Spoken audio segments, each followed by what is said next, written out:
Hello મિત્રો, good morning to all of you. ફરી પાછા આપણે ધોરણ 11 સાયન્સના ફિઝિક્સના ક્લાસમાં મળી રહ્યા છીએ. આજે મિત્રો આપણે ચેપ્ટર 4ના મોસ્ટ ઇમ્પોર્ટન્ટ ક્વેશ્ચનમાં એક ગતિક ઘર્ષણ એટલે શું, ગતિક ઘર્ષણના નિયમો જણાવો તથા ગતિક ઘર્ષણાંકની વ્યાખ્યા આપો, આ પ્રકારનો એક પ્રશ્ન લઈએ છીએ. તો મિત્રો સૌપ્રથમ જ્યારે ગતિક ઘર્ષણ જો તમારે સમજાવવું હોય તો તમારે તો પહેલાં એ કહેવું પડે કે પદાર્થ ગતિમાં છે ત્યારે જ ગતિક ઘર્ષણાંક લાગતું હોય અથવા તો ગતિક ઘર્ષણ બળ લાગે છે. તો અહીંયા આપણે મિત્રો એક સપાટી લઈ લઈએ, સમક્ષિતિજ સપાટી, જેના ઉપર એક પદાર્થ મૂકેલો બતાવીએ છીએ અને આ પદાર્થ મિત્રો ગતિમાં છે એવું આપણે ધારી લઈએ. ઓકે, તો આ પદાર્થનું માની લો કે દળ જે છે એ એમ હોય, જેના કારણે પદાર્થનું પોતાનું વજન બળ નીચેની તરફ લાગતું હશે. આપણે લખી દઈએ વજન બળ W બરાબર mg. ઓકે, આ પદાર્થ ઉપર મિત્રો માની લો કે હું આ દિશામાં બળ લગાડી રહ્યો છું, બાહ્ય બળ. ઓકે, અહીંયા લખી દઈએ આપણે બાહ્ય બળ કેપિટલ F.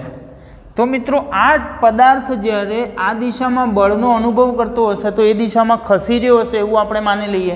તો મિત્રો અહીંયા એનાથી વિરુદ્ધ દિશામાં આ બંનેની સપાટી વચ્ચે એક ગતિક ઘર્ષણ બળ લાગતું હશે. અહીંયા લખી દઈએ ગતિક ઘર્ષણ FK કહી શકાય મિત્રો, કાઇનેમેટિક ફ્રિક્શન કહેવામાં આવે જેને ઇંગ્લિશમાં. ઓકે, તો આ પ્રકારે મિત્રો આપણે એક ધારણા કરેલી છે. હવે જ્યારે આ વજન બળ લાગે છે તો સપાટીને લંબ દિશામાં એક લંબ બળ લાગતું હશે જેને આપણે કેપિટલ N કહી શકીએ. ઓકે, આ પ્રકારની કંઈક આકૃતિ બનશે. તો હવે આપણે આને પહેલાં તો ગતિક ઘર્ષણને વ્યાખ્યાયિત કરીએ મિત્રો. ગતિક ઘર્ષણ ક્યારે લાગતું હોય તો આપણે લખીએ કે સંપર્કમાં રહેલ પદાર્થો જ્યારે ગતિમાં હોય તે વખતે બંને સપાટી વચ્ચે ઉદ્ભવતા ઘર્ષણને કયું ઘર્ષણ કહે છે? ગતિક ઘર્ષણ કહે છે. તો આ રીતે આપણે પહેલાં તો ગતિક ઘર્ષણની વ્યાખ્યા આપી દઈએ. તો લખીએ પહેલાં વ્યાખ્યા: સંપર્કમાં રહેલ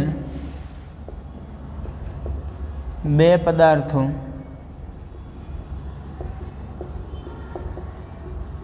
જ્યારે ગતિમાં હોય, બે પદાર્થો અથવા એક પદાર્થ ગતિમાં હોઈ શકે. આપણે જે આકૃતિ દોરી છે એમાં એક પદાર્થ ગતિમાં છે, ત્યારે લાગતા ઘર્ષણને ગતિક ઘર્ષણ કહે છે.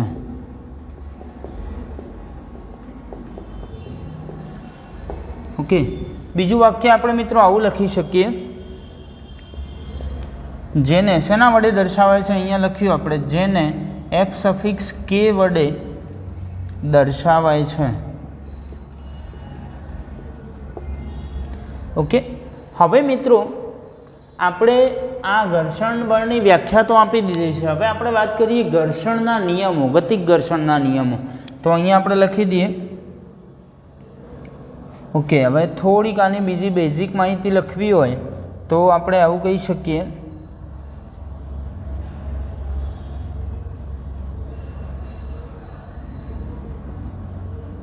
કે ગતિક ઘર્ષણનું મૂલ્ય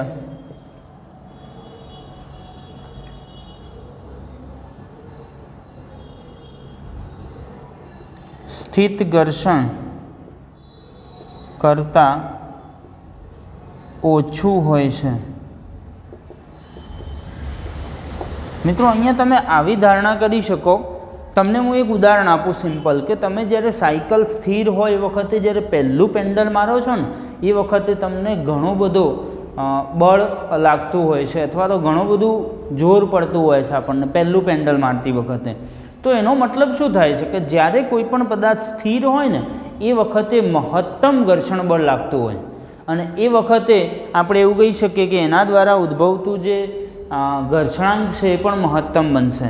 ઓકે, પણ જ્યારે પદાર્થ ગતિમાં હોય, ફોર એક્ઝામ્પલ એક બીજું ઉદાહરણ સમજીએ કે તમારી સાયકલ ચાલુ છે, રનિંગમાં છે અને તમે પેન્ડલ મારી રહ્યા છો, તો એ વખતે તમને બહુ ખબર નથી પડતી, તમે કેટલું બાહ્ય બળ લગાડી રહ્યા છો એની તમને ખબર પડતી નથી, અથવા નહિવત બાહ્ય બળથી પણ તમારું જે સાયકલ છે એ ચાલ્યા જ કરે છે. એટલે એ વખતે ઉદ્ભવતું ઘર્ષણ બળ જે છે ને એ સ્થિત ઘર્ષણ કરતાં ઓછું હોય છે, એટલા માટે આપણને ફટાફટ પેન્ડલ મારવા મળતા હોય છે. ઓકે, એટલે આપણે એવી અહીંયા કમ્પેરિઝન પણ કરી શકીએ. તો હવે આપણે મિત્રો અહીંયા એવું લખીએ, નિયમો આગળ વધીએ કે ગતિક ઘર્ષણના નિયમો શું છે.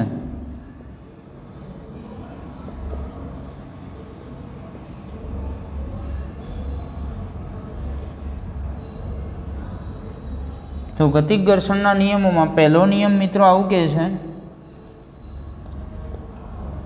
કે ગતિક ઘર્ષણ નું મૂલ્ય સપાટીના ક્ષેત્રફળ પર આધારિત નથી. ઓકે, આ તો મિત્રો કોમન જ છે, આ નિયમ દરેકની અંદર આપણે લખીએ છીએ. ગતિક ઘર્ષણ હોય, સ્થિત ઘર્ષણ હોય કે રોલિંગ ઘર્ષણ હોય, બધામાં સપાટીના ક્ષેત્રફળ પર આધાર રાખતો નથી. બીજો મિત્રો એક કોમન નિયમ આવે છે કે ગતિક ઘર્ષણ એ લંબ બળ એનના સમપ્રમાણમાં હોય છે. ઓકે, તો આપણે એવું કહી શકીએ મિત્રો, ગતિક ઘર્ષણ એટલે એફ કે કોના સમપ્રમાણમાં હશે, તો એનના સમપ્રમાણમાં હશે મિત્રો. હવે અહીંયાથી આપણે આગળ એના થોડા સ્ટેપ સમજીએ. અહીંયાથી તમે જ્યારે પણ કોઈ જગ્યાએથી સમપ્રમાણતાની નિશાનીને દૂર કરતા હોય છે ને, તો કંઈક અચળાંક મૂકવો પડે, જેને આપણે હાલ પૂરતો મ્યુ કે કહી દઈએ, કેમ કે પદાર્થ ગતિમાં છે એટલે આપણે મ્યુ કે અચળાંક મૂકીએ. અને તેથી મ્યુ કે બરાબર મિત્રો શું થશે, તો એફ કે ડિવાઇડેડ બાય એન મળશે. અને અહીંયાથી મિત્રો આપણે વ્યાખ્યા બનાવી શકીએ ગતિક ઘર્ષણાંકની. તમે જોઈ શકો છો, આ જે મળ્યો ને એને ગતિક ઘર્ષણાંક કહેવામાં આવે, બરાબર. જ્યાં કરીને આપણે બાજુમાં પહેલાં એની ઓળખાણ આપી દઈએ કે મ્યુ કે બરાબર ગતિક ઘર્ષણાંક. ઓકે, હવે એની વ્યાખ્યામાં મિત્રો કોનો ગુણોત્તર અહીંયા દેખાય છે તમને, તો ઉપર જે છે એ ગતિક ઘર્ષણ છે, નીચે છે એ લંબ બળ છે. આ બંનેનો ગુણોત્તર કરો એટલે તમને ગતિક ઘર્ષણાંક મળી જાય. તો લખીએ કે ગતિક ઘર્ષણ એફ કે તથા લંબ બળ એનના ગુણોત્તરને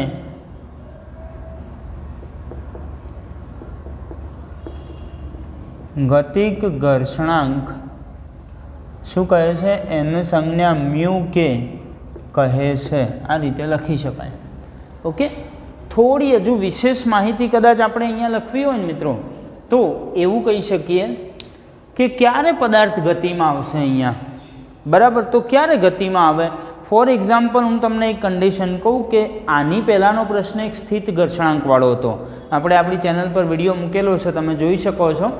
તો એ સ્થિત ઘર્ષણના કિસ્સામાં કેવું હોય કે પદાર્થ જ્યારે સ્થિર હોય ને ત્યારે પદાર્થ જે પણ નીચેની બે સપાટીઓ સંપર્કમાં છે એ વખતે અહીંયા એક સ્થિત ઘર્ષણ લાગતું હોય. તમે જે વખતે આ પદાર્થ ઉપર બળ લગાડવાની શરૂઆત કરો, ધીરે ધીરે પહેલાં થોડું બળ લગાવી, માની લો કે 1 ન્યૂટન, તો એ વખતનું અહીંયા સ્થિત ઘર્ષણ, જો પદાર્થ હજુ ગતિમાં નથી આવ્યો તો અહીંયા સ્થિત ઘર્ષણ 1 ન્યૂટન લાગતું હોય. હજુ વધારો 2 ન્યૂટન કરો તો અહીંયા સ્થિત ઘર્ષણ 2 ન્યૂટન લાગતું હોય. આ રીતે તમે ક્રમશઃ આ બાહ્ય બળનું મૂલ્ય વધારતા જ જાઓ. તો મિત્રો એક સમય એવો આવશે ને કે એ બળ લગાડવાથી પદાર્થ ગતિમાં આવવા લાગશે. તો એ જે ગતિમાં આવે છે ને એની પહેલાંની જસ્ટ કન્ડિશન આગળ જે રહેલું સ્થિત ઘર્ષણ છે એને મહત્તમ સ્થિત ઘર્ષણ કહેવામાં આવે.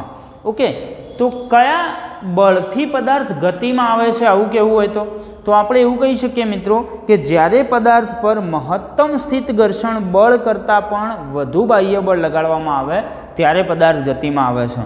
ઓકે, તો આપણે એ કન્ડિશન અહીંયા મિત્રો લખી શકીએ કે જ્યારે પદાર્થ પર મહત્તમ સ્થિત ઘર્ષણ બળ એટલે કે શું કહેવાય, જેને એફએસ મેક્સિમમ કહેવામાં આવે, કરતાં વધુ બળ લાગે છે ત્યારે પદાર્થ ગતિમાં આવે છે. ઓકે, હવે જ્યારે પદાર્થ ગતિમાં આવે એ વખતનું તો ઘર્ષણ બળ અલગ છે, એને આપણે એફ કે કહીએ છીએ. ઓકે, તો હવે મિત્રો માની લો કે કદાચ મારે એવું કહેવું હોય કે પદાર્થ ઉપર કેટલો પ્રવેગ લાગતો હશે, એવું કહેવું હોય તો કેટલો પ્રવેગ લાગતો હોય, તો મિત્રો આપણે એવું કહી શકીએ કે જ્યારે પદાર્થ ગતિમાં છે ને એ વખતની હવે આપણે ચર્ચા કરી રહ્યા છીએ. ફોર એક્ઝામ્પલ, તમારી સાયકલ ગતિમાં છે એ વખતે તમારું જે સાયકલના ટાયરો છે અથવા જે તે વાહનના ટાયરો છે એ રોડના જોડે સંપર્કમાં છે. ઓકે, બીજું તમે જે પેન્ડલ મારી રહ્યા છો એમાં ચક્કર અને ચેન વચ્ચે પણ ઘર્ષણ લાગતું હશે. તો સાયકલ જ્યારે ગતિમાં હોય એ વખતે જેટલું ઘર્ષણ બળ, ગતિક ઘર્ષણ બળ હાજર હોય એટલું તો તમારું બાહ્ય બળ એને વ્યય કરવામાં જતું રહેશે અથવા તો એને અવરોધવામાં જતું રહેશે. તમારું બાહ્ય બળ જે સંપૂર્ણ લગાડ્યું છે ને બધે બધું ગતિ પેદા કરવામાં તો નથી જ વપરાતું. કેટલું વપરાશે? તો જેટલું ઘર્ષણ બળ હાજર હતું એ ઘર્ષણ બળના જેટલું બાહ્ય બળ બાદ કર્યા પછી જે વધેલું બળ છે ને એ તમારું ગતિ ઉત્પન્ન કરવામાં બળ વપરાતું હોય છે. એટલે આપણે અહીંયા આવું કહી શકીએ કે પદાર્થમાં પેદા થતો પ્રવેગ એ બરાબર કેટલો હોય? તો મિત્રો એફ બરાબર એમ એ મુજબ હું એને કરતાં કરું તો એફ ભાગે એમ થશે. તો અહીંયા કેટલું બળ તમારું ગતિ પેદા કરવામાં વપરાતું હતું? મેં તમને કીધું કે તમારું જે ગતિક ઘર્ષણ છે એટલું તો બાહ્ય બળ આપણું આને અવરોધવામાં જતું રહેશે. એટલે એના સિવાયનું જે બળ છે ને એ જ પદાર્થને ગતિમાં લાવવાનું છે. એટલે આપણે કહી શકીએ કે તમારું બાહ્ય બળ જે છે એમાંથી ગતિક ઘર્ષણ તો બાદ જ કરી દો અને પછી એમ લખવામાં આવશે અહીંયા. એટલે એફ બરાબર એમ એ આવો કંઈક પ્રવેગ પેદા થશે પદાર્થની અંદર. ઓકે, તો આટલો પ્રવેગ પેદા થાય છે આવું કહી શકાય. હવે ફોર એક્ઝામ્પલ એક વસ્તુ સમજો કે માની લો કે આપણો પદાર્થ ગતિમાં જ છે અને પેન્ડલ મારવાનું બંધ કરી દઈએ. સપોઝ સાયકલ આપણી ગતિમાં છે, પેન્ડલ મારવાનું બંધ કરી દો તો શું થશે? તમારી સાયકલ ધીરે ધીરે ધીરે એ ગતિને ધીમી કરતું જશે ને એક સમય એવો આવશે સાયકલ ઊભી રહી જશે. એટલે માની લો કે ગાણિતિક રીતે સમજવું હોય તો હું અહીંયા તમને એક કન્ડિશન સમજાવું. જો કે અહીંયા તમે જો બાહ્ય બળ લગાડવાનું બંધ કરી દો છો ને તો આ એફનું મૂલ્ય 0 થઈ જાય.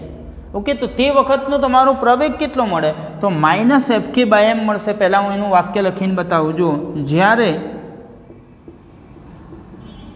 પદાર્થ પરનું બાહ્ય બળ F દૂર કરવામાં આવે છે ત્યારે, એટલે દૂર કરવામાં આવે એનો મતલબ તમારે સમજી લેવાનું F બરાબર 0 થઈ ગયો ત્યારે પદાર્થમાં A બરાબર માઇનસ આ 0 થઈ જાય તો શું વધ્યું? -fk/m જેટલો પ્રતિપ્રવેગ લાગે છે. મિત્રો અહીંયા મેં કેમ પ્રતિપ્રવેગ શબ્દ વાપર્યો છે એ મહત્વનું છે. અહીંયા પ્રતિપ્રવેગ એટલે કહેવાય કે મિત્રો તમારી ગતિ ધીરે ધીરે ધીમી થઈ રહી છે અને અહીંયા તમને જોઈ શકો છો કે તમારા પ્રવેગનું મૂલ્ય પણ ઋણ મળ્યું છે. ઋણ પ્રવેગ એટલે આપણે એક સમયે માની લો કે જ્યારે બ્રેક મારીએ ને એવી કન્ડિશન થઈ જાય.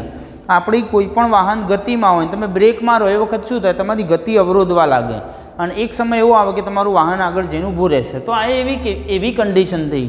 પણ આ એક સ્લો ગતિ છે, તમારી એક સ્લો પ્રોસેસ છે કે તમારું વાહન ધીરે ધીરે ધીરે કરતાં આગળ જઈને ઊભું રહેશે. અહીંયા તમે બ્રેક નથી મારી પણ જસ્ટ તમારો બાહ્ય બળ જે છે ને એ આપવાનું બંધ કર્યું છે. તો એટલા માટે આપણે કહી શકાય કે પ્રતિપ્રવેગ લાગે છે અને પછી આગળ જઈને પદાર્થ શું થઈ જશે?